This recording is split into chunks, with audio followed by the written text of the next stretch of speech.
I want to bring in now former federal prosecutor Shan Wu. Thank you for joining us, Shan. Listen, law enforcement has not ruled out calling this shooting a hate crime. Mayor Bottom says that it's hard to see it any other way. Do you have any doubts about how this case should be prosecuted? I don't have any doubts, Don. The police are being too cautious, too hesitant. They're saying they're still looking for motive. Motive's right in front of their face.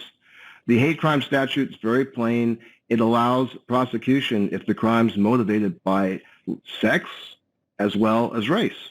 And here, he murdered 8 women. There's the sex.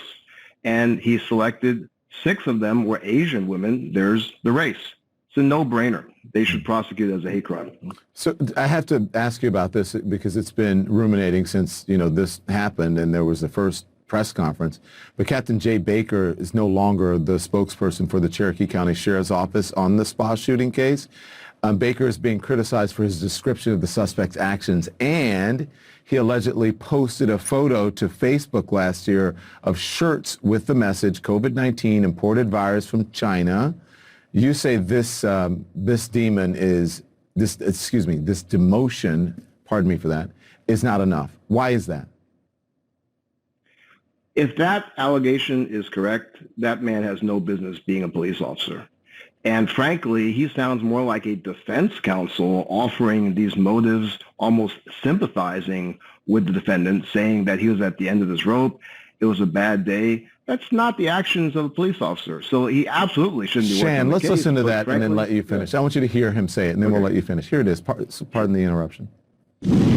He was pretty much fed up and kind of at the end of his rope, and yesterday was a really bad day for him, and this is what he did.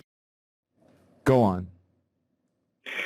That kind of language sounds like he's offering a defense for the guy. He wants to almost engender some sympathy for his situation, where obviously there can be no sympathy for a person who did that. And it really raises this question of, do they treat white defendants differently? I mean, it raises this whole specter even from the Capitol riots of some police fist bumping members of Proud Boys, letting them in to the Capitol, and you have to wonder, why is this man so empathetic towards the defendant? Now, maybe those posts, if they really are his, give pretty good reason as to why.